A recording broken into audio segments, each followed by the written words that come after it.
To BRK special drive. నేను హిమోర్ష. ఈరోజు ముఖ్యంగా రాష్ట్ర ప్రయోజనాలనైతే కూటమి ప్రభుత్వం ఎలా దెబ్బతీస్తుందో ప్రజలకు తెలియజేయడమే తమ లక్ష్యమని వైసీపీ స్టేట్ కోఆర్డినేటర్ సజ్జల రామకృష్ణారెడ్డి అయితే స్పష్టం చేశారు. మరి అమరావతి పేరుతో జరుగుతున్న రాజకీయాలు, రైతుల సమస్యలు, రాయలసీమకు జరుగుతున్న అన్యాయం, అలాగే చంద్రబాబు నాయుడు తీసుకుంటున్న నిర్ణయాలపై కూడా ఆయన తీవ్ర స్థాయిలో విమర్శలు గుప్పించారు. ముఖ్యంగా అమరావతి రాజధాని నిర్మాణం పేరుతో తొలి దశలో భూములు ఇచ్చిన రైతులకు కూడా న్యాయం జరగకుండానే రెండో దశ భూసేకరణ వెళ్లడంపై సజ్జలనైతే ప్రశ్నలైతే సంధించారు. రాజధాని నిర్మాణం వెనుక అసలు ఉద్దేశం ఏమిటి, మరి రైతుల బాధలు ఎందుకు పట్టించుకోవడం లేదు అన్న ప్రశ్నలతో ప్రభుత్వం పనితీరు నిలదీశారు. ఇక అమరావతి రాజధాని నిర్మాణం విషయంలోకి వస్తే కూటమి ప్రభుత్వం వ్యవహరిస్తున్న తీరుపై సజ్జల రామకృష్ణారెడ్డి అయితే తీవ్రంగా ఆగ్రహం వ్యక్తం చేశారు. రాజధాని కోసం తొలి దశలో 50,000 ఎకరాలు ఇచ్చిన రైతులకు ఇప్పటి వరకు పూర్తి న్యాయం జరగలేదని, కనీస మౌలిక వసతులు కూడా కల్పించకుండా రెండో దశ భూసేకరణకు వెళ్లడం ఎంతవరకు సమంజసమని కూడా ప్రశ్నించారు. రైతులకు ఇవ్వాల్సిన రిటర్న్ ఫ్లాట్స్ వద్దకు వెళ్లేందుకు రోడ్లు కూడా లేని పరిస్థితి ఉందన్నారు. ఇక 2019లో జగన్ ఇదే అంశంపై కూడా ప్రశ్నలు లేవనెత్తారని, అప్పట్లో కూడా 50,000 ఎకరాల్లో అభివృద్ధి చేయాలంటే ₹1,00,000 కోట్ల అవసరమని చెప్పారని గుర్తు చేశారు. ఇప్పుడు మరో 50,000 ఎకరాలు తీసుకుంటే మొత్తం ₹2,00,000 కోట్లు అవసరమవుతాయని, ఆ భారాన్ని రాష్ట్రం ఎలా భరిస్తుందని కూడా సజ్జలు ప్రశ్నించారు. ఇక అమరావతి పేరుతో కొందరికి లబ్ధి చేకూర్చేలా వ్యవహరిస్తున్నారని సజ్జల రామకృష్ణారెడ్డి ఆరోపించారు. రాజధాని టెండర్లలో కూడా కొద్ది కంపెనీలకే ప్రాధాన్యమిస్తూ గతంలో కూడా ఆరోపణలు ఎదుర్కొన్న సంస్థలకే పనులు అప్పగిస్తున్నారని విమర్శించారు. రైతుల బాధలు పక్కన పెట్టి భారీ సచివాలయ భవనాలు, లక్షల చదరపు అడుగుల విస్తీర్ణంలో నిర్మాణాలపై కూడా ఎందుకు అంత ఆసక్తి చూపుతున్నారని ప్రశ్నించారు. తెలంగాణ అసెంబ్లీ పార్లమెంటులలో పోలిస్తే గనక మరి అమరావతిలో ప్రతిపాదిస్తున్న నిర్మాణాల వ్యయం కూడా అసాధారణంగా ఉందని పేర్కొన్నారు. అంతేకాదు మరి రాయలసీమ లిఫ్ట్ వంటి కీలక అంశాలపై కూడా ప్రశ్నిస్తే సమాధానాలు లేవని, కానీ అమరావతిపై మాట్లాడితే మాత్రం విమర్శలు చేస్తున్నారని మండిపడ్డారు. Amaravati mother of all scams అని కూడా చంద్రబాబు అయితే గతంలో అన్న మాటలను గుర్తు చేస్తూ ఇప్పుడు అదే అమరావతిని కాపాడుతున్నట్లయితే నటించడం ప్రజలను మభ్యపెట్టడమేనని సజ్జల వ్యాఖ్యానించారు. రైట్, ఇక ఇదే అంశానికి సంబంధించి మనతోటైతే మాట్లాడడానికి జూమ్ లైవ్ లో సిద్ధంగా ఉన్నారు ఊట్ల సురేందర్ నాయుడు గారు, టీడీపీ అధికార ప్రతినిధి. నమస్కారం సార్. నమస్కారం సార్, వినిపిస్తుందా సార్ నా వాయిస్? నమస్తే. నమస్తే అమ్మా. సార్, ఇప్పుడు ముఖ్యంగా మనం చూసుకుంటే ఇటు రాష్ట్ర ప్రయోజనాలనైతే కూటమి ప్రభుత్వం ఎలా దెబ్బతీస్తోందని కూడా ప్రజలకైతే తెలియజేయడమే తమ లక్ష్యమని వైసీపీ స్టేట్ కోఆర్డినేటర్ సజ్జల రామకృష్ణారెడ్డి అయితే స్పష్టం చేశారు. అంటే అమరావతి పేరుతో జరుగుతున్న రాజకీయాలు కావచ్చు, అదేవిధంగా రైతుల సమస్యలు కావచ్చు, అంటే రాయలసీమకు జరుగుతున్న అన్యాయంగా కూడా మనం తీసుకోవచ్చు. అంటే అలాగే చంద్రబాబు నాయుడు కూడా తీసుకుంటున్న నిర్ణయాలపై ఆయననైతే ప్రజెంట్ అయితే తీవ్ర స్థాయిలో స్పందించారనే చెప్పాలి. అంటే విమర్శలు గుప్పించారు. అంటే దీన్ని ఏ విధంగా తీసుకోవచ్చు అంటారు? మరి సజ్జల రామకృష్ణారెడ్డి మాట్లాడే మాటల్ని పరిగణలోకి తీసుకోవాల్సినటువంటి అవసరమే లేదనేది నా భావన. ఎందుకు ఈ మాట అంటానంటే, గత 5 సంవత్సరాలలో వీళ్ళు అమరావతిలో ఏం చేశారు? ఒక తట్ట మట్టి తీసినారా? ఒక కాలువ కట్టినారా? కనీసం వీళ్ళు కూర్చునేటువంటి అసెంబ్లీలో రోడ్డైనా వేశారా? వీళ్ళు వేయకపోగా 2014 నుండి 2019 ఆ కాలంలో గౌరవ ముఖ్యమంత్రి నారా చంద్రబాబు గారు చేసినటువంటి అభివృద్ధి, అక్కడ వేసినటువంటి రోడ్లు, ఆ రోడ్లను కూడా దొంగతనం చేసేశారు. ప్రపంచంలో మేడం గారు మీరు గమనించాలా, ప్రపంచంలో ఎక్కడైనా ఏదైనా వస్తువును దొంగలిస్తారు. ఇంట్లోకి పోయి బంగారో లేకపోతే వెహికల్లో లేకపోతే ఇంకోటి దొంగలిస్తారు.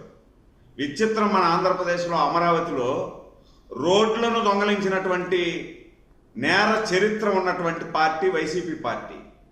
వాళ్ళు మళ్ళా నిస్సిగ్గుగా మీడియా ముందు వచ్చి అమరావతిని గురించి మాట్లాడుతున్నారు అంటే వాళ్ళను నేను ఏ భాషలో మాట్లాడాలనేది నాకు అర్థం కానటువంటి పరిస్థితి. ఎందుకు అంటే గత 5 సంవత్సరాలలో ఏ రోజైనా అమరావతిలో అక్కడే కూర్చొని అక్కడే పాలన సాగించారు. అదే అమరావతి మీద పడి వీళ్ళు శ్మశానం అని, అదేవిధంగా ఎడారి అని, కమ్మ రాజధాని అని, అమరావతి అని ఈ విధంగా మాట్లాడినటువంటి వీళ్ళు ఏ ముఖం పెట్టుకొని అదే 5 సంవత్సరాలు చంద్రబాబు గారు కట్టినటువంటి అసెంబ్లీలో సెక్రటరియట్లో అక్కడే కూర్చొని పరిపాలన చేశారు కదా. మరి 5 సంవత్సరాల్లో ఏం చేశారు మీరు న్యాయం? ఒక రైతు కన్నా కనీసం న్యాయం చేశారా? వాళ్ళ కంట శ్వాస మీకు తగలింది కదా. 5 సంవత్సరాల్లో అమరావతి రైతులు వాళ్ళ న్యాయమైనటువంటి కోరికలకి రోడ్డు మీద కూర్చొని పోరాటం చేస్తే కనీసం నీ ఇంటికి కూతవేటు దూరంలో, తాడేపల్లి ఇంటికి కూతవేటు దూరంలో వాళ్ళు నిరసన తెలుపుతూ ఉంటే కనీసం ముఖ్యమంత్రిగా మీరు ఒక్క రోజైనా సరే అక్కడికి వెళ్ళి ఎందుకు మీరు నిరసన తెలుపుతున్నారు, మీకు ఏం కావాలా అని అడిగిన సందర్భం ఉందా? అడక్కపోగా వాళ్ళు ప్లే కార్డులు పెట్టుకుంటే భారీ గేట్లు కట్టి వాళ్ళని కనపడనీయకుండా చేస్తుంది. వాళ్ళు ఏదో ప్రశ్నిస్తున్నారని గర్భవతులని కూడా చూడకుండా కడుపుల్లో తన్ని ఎంతమంది ఉసురు పోసుకున్నారు మీరు. ఆ ఉసురు తగిలే కదా 151 నుండి 11కు పడ్డారు. మళ్ళా ఎందుకు అమరావతి మీద మీరు ఆ మాదిరి విషం జిమ్ముతారు? మాకు రాయలసీమలో ఒక సామెత ఉందమ్మా, తిన్న ఇంటి వాసాలు లెక్క పెట్టడం. అంటే ఎవరైతే నీకు భోజనం పెడతాం రా అని ఇంటికి పిలిచి భోజనం పెడతారో ఆ ఇంట్లో భోజనం చేసుకుంటూ పైన చూసేదంట, లెక్కేసేది. ఈ ఇంట్లో ఎంత ఉంది ఖజానా, ఈ ఇంట్లో ఎంత డబ్బు ఉంది, ఏమేమి ఉన్నాయి, వీడు బాగుండాడా బాగలేడా, ఈ ఇంట్లో ఎంత డబ్బు ఎక్కడెక్కడ దాచారు, ఇదేదన్నా ఉంటే దొబ్బుకొని వెళ్ళిపోదాము అంటే ధర్మానికి తప్పు లేదా అని పిలిచి అన్నం పెడితే ఆ ఇంటినే కోవలించాలని చూసారా? కరెక్ట్గా వైసీపీకి సరిపోతుంది. వాళ్ళ రాజధాని రైతులు ఈ ఆంధ్రప్రదేశ్కి రాజధాని లేదు, నేను ఏ రాష్ట్రానికి వెళ్ళినా నీ రాజధాని ఏది అని అడుగుతున్నారు. భావితరాల భవిష్యత్తు నాశనం అయిపోతా ఉంది. భావితరాల భవిష్యత్తు కోసం భావితరాల భవిష్యత్తు కోసం మేము త్యాగం చేస్తున్నాం భూముల్ని. మాకు తరతరాల నుండి వచ్చినటువంటి భూముల్ని ఆంధ్రప్రదేశ్ రాజధాని కోసం త్యాగం చేస్తున్నాం అనేసి భూములు ఇస్తే వాళ్ళ కడుపుల్లో దాన్ని వాళ్ళ నానా మాటలు మాట్లాడి వాళ్ళ ఉసురు పోసుకున్నటువంటి మీరు అదే ప్రాంతంలో 5 సంవత్సరాలు 2019 నుండి 2024 వరకు మీ ఇల్లు ఆడగట్టుకుంటారు, అదే అసెంబ్లీలో పరిపాలన సాగిస్తారు. ఈరోజు మళ్ళా అమరావతి మీద విషం నమ్ముతున్నారు. సిగ్గుందా మీకు అని అడుగుతున్నా నేను. సిగ్గు అనేది కొంచెం ఉండద్దా ఈ సజ్జల రామకృష్ణారెడ్డికి? ఒక్క నిమిషం సురేంద్ర నాయుడు గారు, ఒక్క నిమిషం సురేంద్ర నాయుడు. సజ్జల రామకృష్ణారెడ్డి మాట వినే కదా జగన్మోహన్ రెడ్డి గారు 11కు పడ్డారు. ఉంటే జగన్మోహన్ రెడ్డికి ఇంకొక 4-5 సీట్లు పెరుగుంటాయి. ఇలాంటి పనికిమాలిన సలహాదారుని పెట్టుకున్నాడు కాబట్టే జగన్మోహన్ రెడ్డి అంత దిగజారిపోయినాడు. ఒక్క నిమిషం సార్, సురేంద్ర నాయుడు గారు ఒక్క నిమిషం సార్. ఇదే అంశంపై అయితే మనతో మాట్లాడడానికి జూమ్ లో మరొక గెస్ట్ కూడా సిద్ధంగా ఉన్నారు. బొట్ల రామారావు యాదవ్ గారు, వైఎస్ఆర్సీపీ స్పోక్ పర్సన్. నమస్కారం సార్. నమస్కారం మేడం. సార్ చెప్పండి, ఇప్పుడు అమరావతి రాజధాని నిర్మాణం పేరుతో అయితే తొలి దశలో భూములు ఇచ్చిన రైతులకే న్యాయం జరగకుండానే రెండో దశ భూసేకరణకు వెళ్లడంపై సజ్జలనైతే ప్రశ్నలు అయితే గుప్పించినట్టు తెలుస్తుంది. అసలు దీన్ని ఏ విధంగా తీసుకొచ్చుంటారు? అసలు రాజధాని నిర్మాణం వెనుకున్న అసలు ఉద్దేశం ఏమై ఉండవచ్చు అంటారు? వాస్తవమే కదా మేడం. మొట్టమొదట ఈ యొక్క చంద్రబాబు నాయుడు గారు ప్రతిపాదించింది ఏంటంటే, ఏదైతే మంగళగిరి ప్రాంతంలో ఉన్నటువంటి 1800 ఎకరాల భూమి అటవీ ప్రాంత భూమి ఉంది, దాంట్లో రాజధాని ఏర్పాటు చేయాలంటే దానికి పవన్ కళ్యాణ్ గారు కూడా చప్పట్లు కొట్టినటువంటి పరిస్థితి ఉంది. అది సరిపోతుందని తర్వాత అనూహ్యంగా వీళ్ళ యొక్క ఆలోచన అంతా కూడా ఈ 1800 ఎకరాలు అటవీ భూమి తీసుకుంటే వీళ్ళకి ఆదాయం రాదనేటువంటి ఆలోచనతోటి 33,000 ఎకరాల భూసేకరణ జరిపి రిటర్న్ ప్లాట్స్ ఏదైతే ఇస్తామని చెప్పారో అవి సక్రమంగా ఇచ్చినటువంటి పరిస్థితి లేదు. ఇచ్చినటువంటి ప్లాట్లకి ఆ డెవలప్మెంట్ కూడా చేయలేదు. ఇటువంటి దుర్భరమైనటువంటి పరిస్థితి ఆ రైతులకు ఎదురైనటువంటి ఆ పరిస్థితి మనం చూసాం. అట్లాగే తాత్కాలిక నిర్మాణాలు చేసినటువంటి ఈ యొక్క సర్కారు ప్రపంచంలో ఎక్కడా లేదండి. ఆంధ్రప్రదేశ్లోనే తాత్కాలిక సచివాలయం, తాత్కాలిక హైకోర్టు, తాత్కాలిక నిర్మాణాలని ప్రభుత్వం చేసినటువంటి ప్రజా ధనం యొక్క దుర్వినియోగము ఈ యొక్క ప్రపంచంలోనే భారతదేశంలోనే ఏ రాష్ట్రం చేయాల, ఏ నాయకుడు చేయాల. అంటే అనాలోచిత నిర్ణయాలకు నిలయం. సురేంద్ర నాయుడు గారు మా నాయకుడు ఏదైతే రాష్ట్ర కోఆర్డినేటర్ గా ఉన్నటువంటి అత్యంత మేధావిగా ఉన్నటువంటి సజ్జల రామకృష్ణారెడ్డి గారిని చాలా పరుష పదజాలం వాళ్ళు వాడారు. నేనైతే ఆ పదజాలం మళ్ళీ చెప్పదలుచుకోలేదు. ఎందుకంటే సురేంద్ర నాయుడు గారి స్థాయి కాదు అది. ఆయన యొక్క ఆలోచన విధానం మనం చూసుకుంటే సజ్జల రామకృష్ణారెడ్డి గారితో పోలిస్తే ఎవరు కూడా సరిరారు, సరిపోరు. దూరదృష్టితోటి ఉండేటటువంటి మనిషిని ఆ విధంగా కించపరచడం, దూషించడం ఖచ్చితంగా ఆయన ఆత్మవిమర్శ చేసుకోవాలని నేను కోరుతున్నా. ఒకటి సురేంద్ర నాయుడు గారు, మీ పార్టీకి మీరు చెప్పాల్సినటువంటిది 33,000 ఎకరాల భూసేకరణ జరిపారు. ఆ రోజు 10 లక్షల నుంచి 20 లక్షలు ఉందనుకున్నాం ధర. 6,600 కోట్లు సరిపోతుంది కదా. ఇప్పటికే భూసేకరణ అంశంలో 1,00,000 కోట్లకు పైగా ఇన్వెస్ట్ చేసినటువంటి దుర్మార్గమైనటువంటి స్థితి యొక్క ఏదైతే అవినీతికి సంబంధించినటువంటి అంశం ఇక్కడ బోధపట్టలేదా మీకు? అట్లాగే ఇప్పుడు మరలా 33,000 ఎకరాల్లో కనీసం 10వ వంతు కూడా నిర్మాణాలు చేపట్టినటువంటి అంశం మనకు తెలిస్తే ఈరోజు 44,000 ఎకరాలు ఎందుకండి? 44,000 ఎకరాల సేకరణ వెనుక 33,000 ఎకరాల్లో పొందినటువంటి లాభాపేక్ష ఆకాంక్ష కనిపించట్లా. ఇది వాస్తవము. ఏదైతే రైతాంగానికి న్యాయం చేయాల్సినటువంటి ప్రభుత్వం ల్యాండ్ పూలింగ్ పేరుతోటి దుర్మార్గంగా వ్యాపారం చేసింది. ఆ చుట్టుపక్కల భూములన్నీ కూడా ఇవాళ తెలుగుదేశం పార్టీ నాయకుల కన్సర్న్లో ఉన్నాయి కాబట్టి మరొకసారి ల్యాండ్ పూలింగ్ చేసి వాళ్ళ ఇల్లు చెక్కబెట్టుకోవడం తప్ప ప్రజలకు కానీ రాష్ట్రానికి కానీ కట్టుబడి వాళ్ళు ఎక్కడా పనిచేయట్లేదు. అసలు 4.0 ముఖ్యమంత్రి ఆయన యొక్క అనాలోచిత నిర్ణయాలు ఏంటండి? శివరామకృష్ణ కమిటీ ఏం చెప్పింది, శ్రీకృష్ణ కమిటీ ఏం చెప్పింది అటువంటిది ఆయనకి బోధపట్టం లేదు.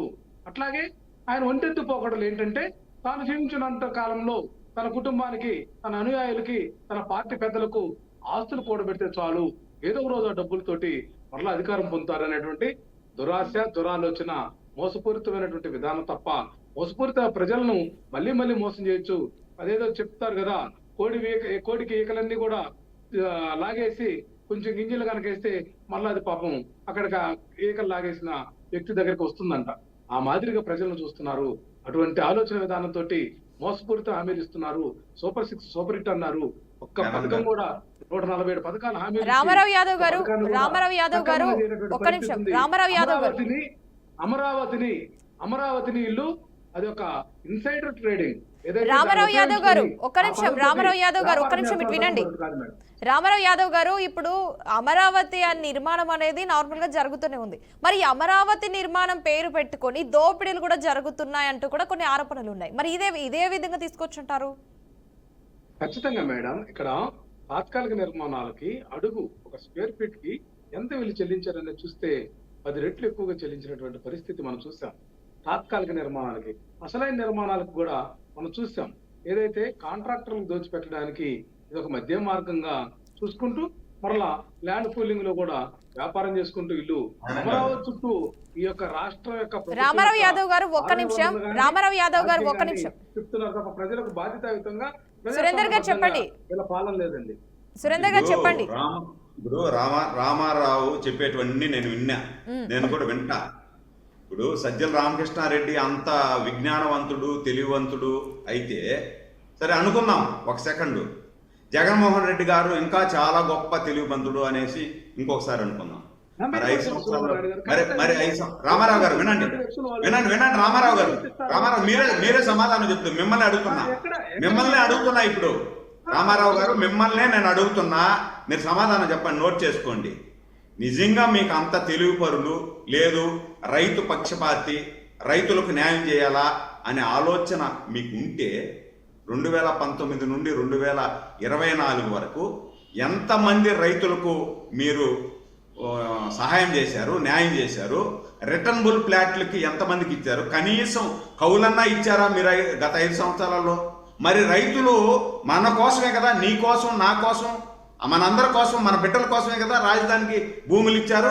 మరి అలాంటి రైతుల గోడు ఒక్క రోజైనా గత ముఖ్యమంత్రి జగన్మోహన్ రెడ్డి గారు విన్నారా? వాళ్ళకు న్యాయం చేశారా? ఇదే సజ్జల రామకృష్ణారెడ్డి ఆ రోజు ఏమన్నాడు? శ్మశానం అని చెప్పలేదా? ఎడారని చెప్పలేదా? అన్ని మాట్లాడి అదే రాజధానిలో కూర్చొని 5 సంవత్సరాల పరిపాలన అందించారు కదా. మరి ఏం చేశారు? మేము కట్టింది తాత్కాలికమే అనుకోండి రామారావు గారు, ఏమి చేయలేదు అనుకోండి. మరి 5 సంవత్సరాలలో మీరు కట్టిన బిల్డింగ్ ఎక్కడా? ఏ బిల్డింగ్ లో కూర్చొని 5 సంవత్సరాలు మీరు పరిపాలన సాగించారు? ఎక్కడ కట్టి మీరు చేసింది ఏంటి? మాకు 4 మేము భూసేకరణ చేసేదానికి 2 సంవత్సరాలు పట్టింది. 3 సంవత్సరాలలో హైకోర్టు కట్టాం, గెజిస్టర్ కాలనీలు కట్టాం, సచివాలయం కట్టాం, ఇవన్నీ కట్టాం.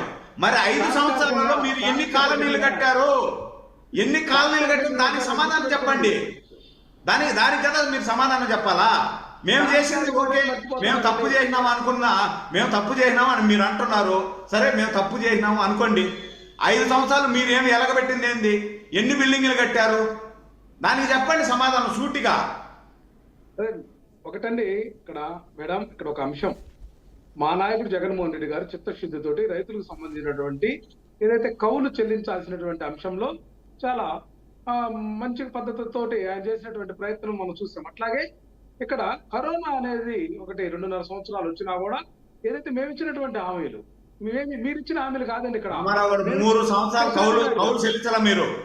3 సంవత్సరాలు రైతులకు కౌలు చెల్లించలేదు రామారావు గారు. మీరు అది మర్చిపోతే ఎట్లా? ఆత్మవంచన చేసుకోవద్దండి. ఆత్మవంచన చేసుకొని మాట్లాడద్దండి. ఆత్మవంచన చేసుకొని మాట్లాడద్దండి. ఆత్మవంచన చేసుకోవద్దు. మీరు అవగాహన కలిగించుకొని తెప్పించుకోండి రిపోర్ట్స్. సురేంద్ర నాయుడు గారు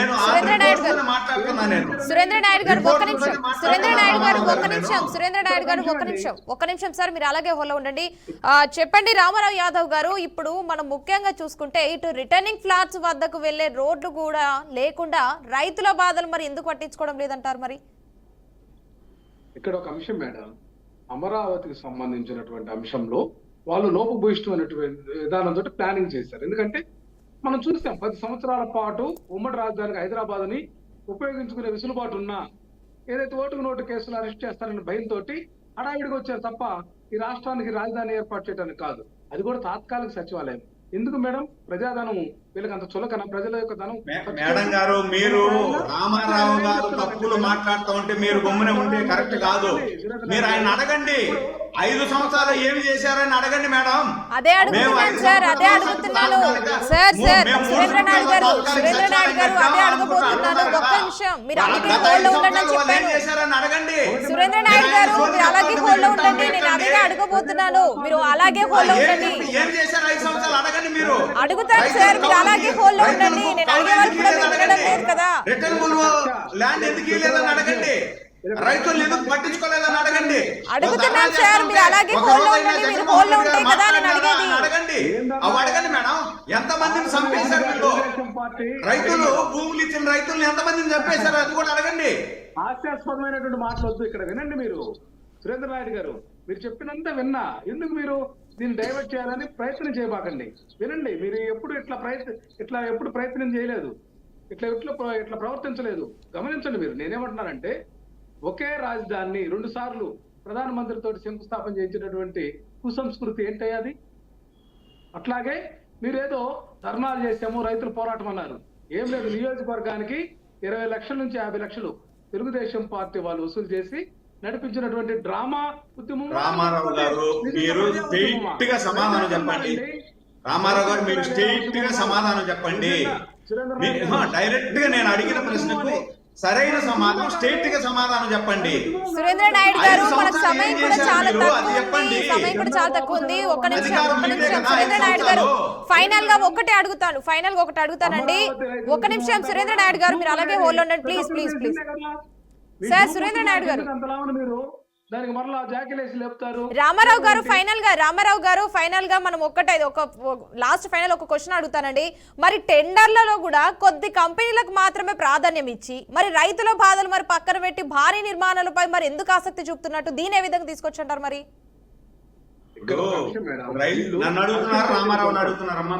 ఇద్దరిని అడుగుతున్నాను సార్, ఇద్దరిని అడుగుతున్నాను. మనకు టైం కూడా చాలా తక్కువ ఉంది సార్, టైం కూడా అయిపోయిందండి.